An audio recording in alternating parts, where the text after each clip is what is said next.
जय हिंद प्यारे बच्चों। देखिए प्यारे बच्चों, आज की इस वीडियो में हम लोग इकोनॉमिक्स यानी अर्थशास्त्र के दूसरे चैप्टर राज्य एवं राष्ट्र की आय से रिलेटेड जितने भी महत्वपूर्ण ऑब्जेक्टिव प्रश्न बन रहे हैं सभी को इस वीडियो में हम लोग देखने वाले हैं। एक बात और जान लीजिए, ये जितने भी चैप्टर नंबर 2 में ऑब्जेक्टिव प्रश्न दिए हैं सारे ही ऑब्जेक्टिव प्रश्न आपके टारगेट का जो ऑब्जेक्टिव बुक आता है आशीष पब्लिकेशन का, उसी का है। तो हम लोग जो है आज पूरा इसको समाप्त करने वाले हैं। वन शॉट ये वीडियो होने वाला है, एक ही वीडियो में पूरा सभी ऑब्जेक्टिव खत्म करेंगे। पहला प्रश्न है, सन 2008 और 9 के अनुसार भारत की औसत प्रति व्यक्ति आय कितनी है प्यारे बच्चों? याद रखिएगा, काफी ये भी महत्वपूर्ण प्रश्न है। तो 25,494 जो है इसका बिल्कुल सही आंसर है, याद रखना है। समझ में आ गया। प्रश्न 2 कह रहा है कि स्वतंत्रता पूर्व भारतीय अर्थव्यवस्था थी। स्वतंत्रता पूर्व मतलब आज़ादी से पहले जो है भारतीय अर्थव्यवस्था कैसी थी पर बच्चों? याद रखना है, सही आंसर क्या हो जाएगा? कृषि प्रधान थी। कैसी थी? तो कृषि प्रधान थी, याद रखिएगा। समझ में आ गया। प्रश्न 3 की ओर हम लोग चल रहे हैं। कह रहा है फूट डालो और राज करो की नीति अपनाई। किसके द्वारा जो है फूट डालो और राज करो की नीति अपनाई गई थी पर बच्चों? याद रखिएगा, काफी महत्वपूर्ण प्रश्न है। तो अंग्रेजों के द्वारा। किसके द्वारा? अंग्रेजों ने जो है फूट डालो और राज करो की नीति अपनाई। प्रश्न 4 कह रहा है कि अर्थव्यवस्था के कितने प्रकार है? याद रखना है पहले, अर्थव्यवस्था के जो है कितने प्रकार है? तो 3 प्रकार है। प्रश्न 5 की ओर हम लोग चल रहे हैं।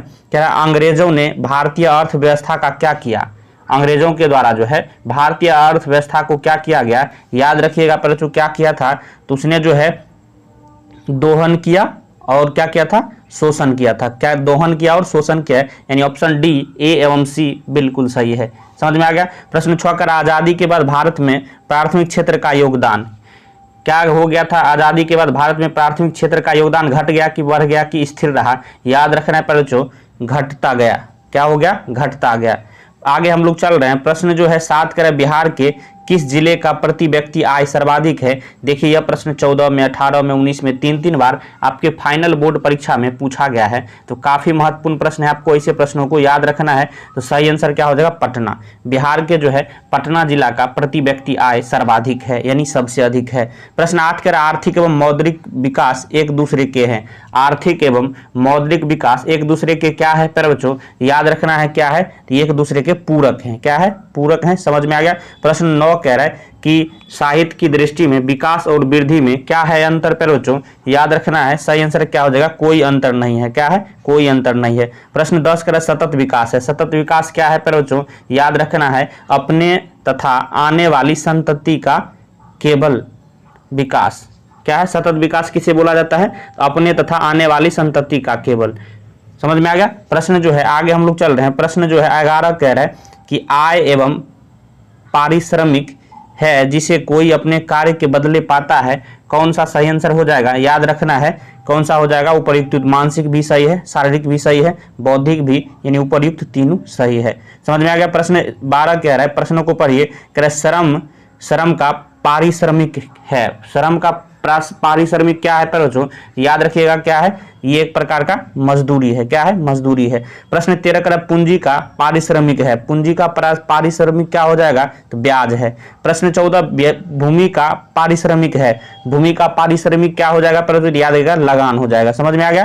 प्रश्न जो है 15 का गरीबी को जन्म देती है। गरीबी जो है गरीबी को और जन्म देती है। यह कथन किसका है पर बच्चों? याद रखना है किसका है? रैगनर नर्क्स का है। किसका है? तो रैगनर नर्क्स का। प्रश्न 16 का विकसित राज्यों में ऊंची होती है। विकसित राज्यों में क्या ऊंची होती है पर बच्चों? याद रखना है प्रति व्यक्ति आय जो है ऊंची होती है। प्रश्न जो है 17 कह रहा है राष्ट्रीय आय के अंतर्गत शामिल है। राष्ट्रीय आय के अंतर्गत क्या शामिल है पर बच्चों? याद रखना है वस्तुओं एवं सेवाओं का मूल्य। प्रश्न 18 कुल उत्पादन एवं उत्पादन में किए गए खर्च का अंतर क्या कहलाता है? कुल उत्पादन एवं उत्पादन किए गए खर्च का अंतर क्या कहलाता है पर बच्चों? याद रखना है शुद्ध जो है राष्ट्रीय उत्पाद कहलाता है। शुद्ध राष्ट्रीय उत्पाद। प्रश्न जो है 19 कह रहा है राष्ट्रीय आय समतुल्य होता है। राष्ट्रीय आय जो है किसके समतुल्य होता है? तो याद रखिएगा उपभोग व्यय एवं विनिमय के योग के। किसके? उपभोग व्यय एवं विनिमय के योग के। प्रश्न 20 कह रहा है राष्ट्रीय आय की धारणा में शामिल है। राष्ट्रीय आय की धारणा में क्या शामिल है पर बच्चों? याद रखिएगा केवल सकल घरेलू उत्पाद भी शामिल है, शुद्ध राष्ट्रीय आय भी शामिल है, शुद्ध राष्ट्रीय उत्पाद, प्रश्न केवल सकल राष्ट्रीय उत्पाद, यानी ऑप्शन डी बिल्कुल सही हो जाएगा उपर्युक्त तीनों। प्रश्न जो है 21 का है, समझ में आ रहा है प्रश्न? प्रश्न 21 का सर्वप्रथम राष्ट्रीय आय के अनुमान का वर्ष था। राष्ट्रीय आय के अनुमान का कौन सा वर्ष था बच्चों? कौन सा वर्ष था जिसमें राष्ट्रीय आय के अनुमान को लगाया गया था? याद रखना है, सही आंसर क्या हो जाएगा? 1868। प्रश्न 22, भारत की सर्वप्रथम अनुमानित प्रति व्यक्ति आय थी, कितनी थी बच्चों? याद रखना है कितनी थी, तो 20 रुपये। प्रश्न 23 कह रहा है राष्ट्रीय आय की गणना विधि है। राष्ट्रीय आय की गणना विधि करने का मतलब राष्ट्रीय आय की गणना किस प्रकार की जाती है बच्चों? याद रखना है, व्यावसायिक गणना विधि भी है, उत्पादन गणना विधि भी है, मूल्य योग विधि भी है, यानी उपर्युक्त तीनों हो जाएगा। इनमें तीनों जो है बिल्कुल सही आंसर हो जाएगा ऑप्शन डी। प्रश्न 24 कह रहा है केंद्रीय सांख्यिकी संगठन की स्थापना कब हुई थी? याद रखना है जो कब हुई थी, तो 1954 में। प्रश्न 25 कह रहा है बिहार में किस जिले की प्रति व्यक्ति आय सबसे कम है? जो सबसे कम किस जिला का है? तो शिवहर का है। प्रश्न 26 प्रत्यक्ष कर के अंतर्गत निम्न में से किसे शामिल किया गया है? किसे शामिल किया गया है तो याद रखिएगा आयकर को। किसे? आयकर को। आगे हम लोग चल रहे हैं प्रश्न 27 की ओर। कह रहे दादा भाई नौरोजी ने सर्वप्रथम राष्ट्रीय आय का अनुमान कब लगाया था? कब लगाया था तो याद रखना है 1868 में। प्रश्न 28 कह रहे योजना काल में भारत की औसत वार्षिक विकास दर रही कितनी प्रतिशत रही थी बच्चों? याद रखना है 4.2%। बिहार की आय में सर्वाधिक योगदान होता है, कितना योगदान, किसका योगदान होता है बच्चों? याद रखना है सेवा क्षेत्र का। सर्वाधिक किसका योगदान होता है? सेवा क्षेत्र का। प्रश्न जो है 30 कह रहा है उत्पादन एवं आय गणना विधि आर्थिक दृष्टिकोण से क्या है बच्चों?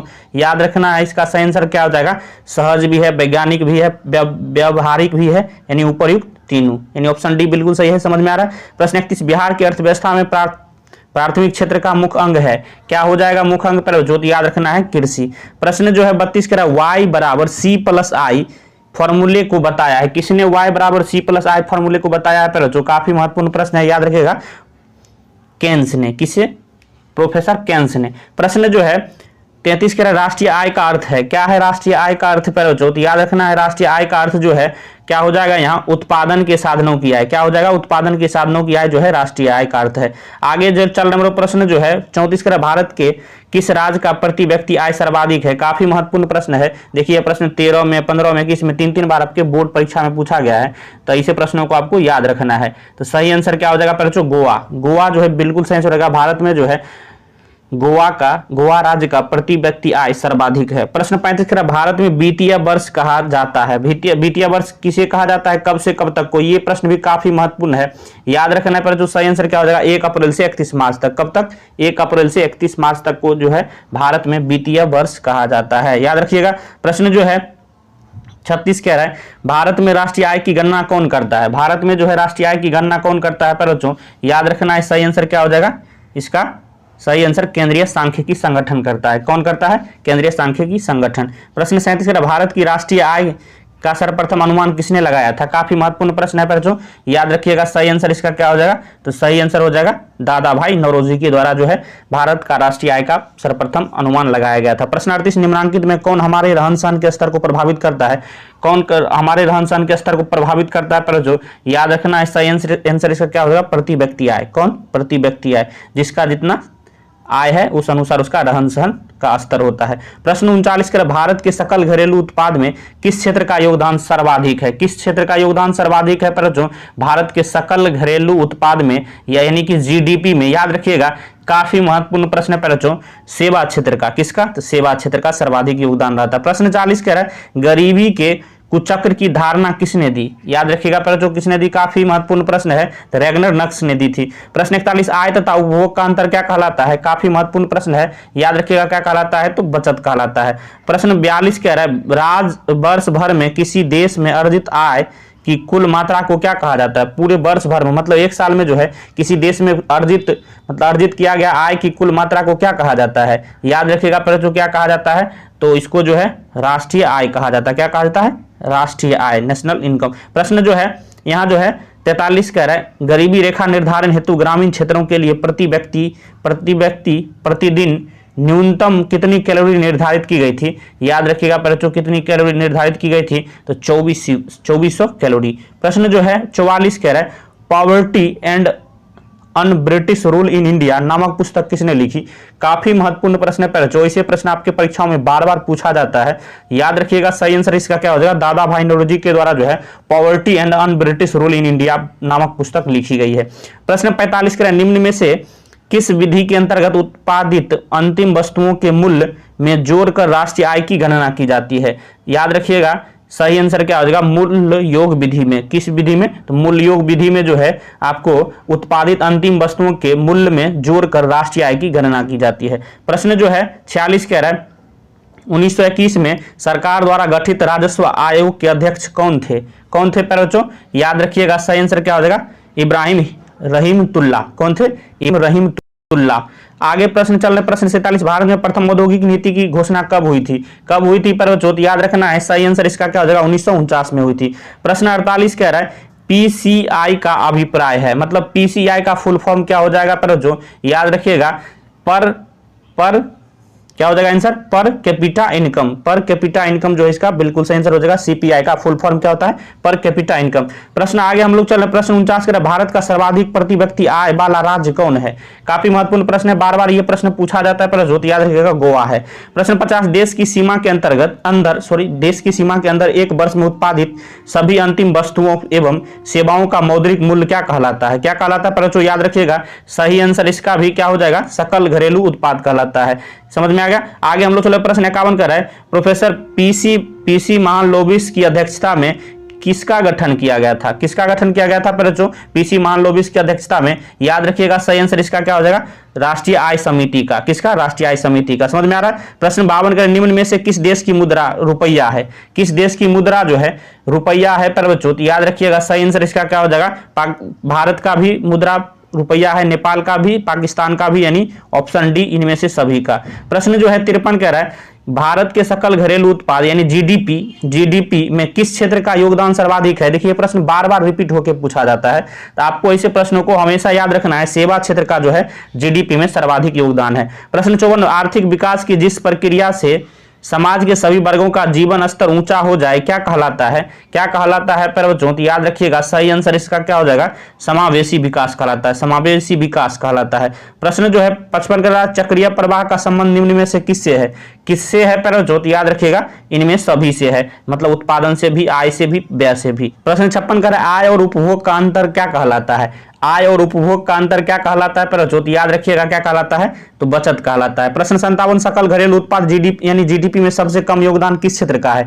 जीडीपी में सबसे कम योगदान जो है किस क्षेत्र का है बच्चों? याद रखिएगा, प्राथमिक क्षेत्र यानी कृषि क्षेत्र, कृषि से रिलेटेड जो है प्राथमिक क्षेत्र का सबसे कम जीडीपी में योगदान रहता है। प्रश्न 58 कह रहा है, राष्ट्रीय आय का अर्थ है। राष्ट्रीय आय का अर्थ क्या है बच्चों?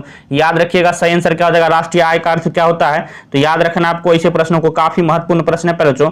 तो किसी अर्थव्यवस्था की सभी अंतिम वस्तुओं और सेवाओं का मौद्रिक मूल्य जो है आपको राष्ट्रीय आय का अर्थ है। क्या है? किसी अर्थव्यवस्था की सभी अंतिम वस्तुओं और सेवाओं का मौद्रिक मूल्य, यही जो है नेशनल इनकम यानी राष्ट्रीय आय का अर्थ है। तो समझ में आ गया आपको? वीडियो कैसा लगा? अगर वीडियो पसंद आया हो तो लाइक करिएगा, चैनल पर नए हैं सब्सक्राइब कर लीजिए, क्योंकि इस तरह का महत्वपूर्ण वीडियो आपको हमेशा मिलता रहेगा। इस चैप्टर से रिलेटेड जितने भी आपके टारगेट के ऑब्जेक्टिव बुक में थे सभी जो है हमने खत्म कर दिया। तो चलिए हम लोग मिलते हैं नेक्स्ट वीडियो में, तब तक के लिए जय हिंद, जय भारत, वंदे मातरम।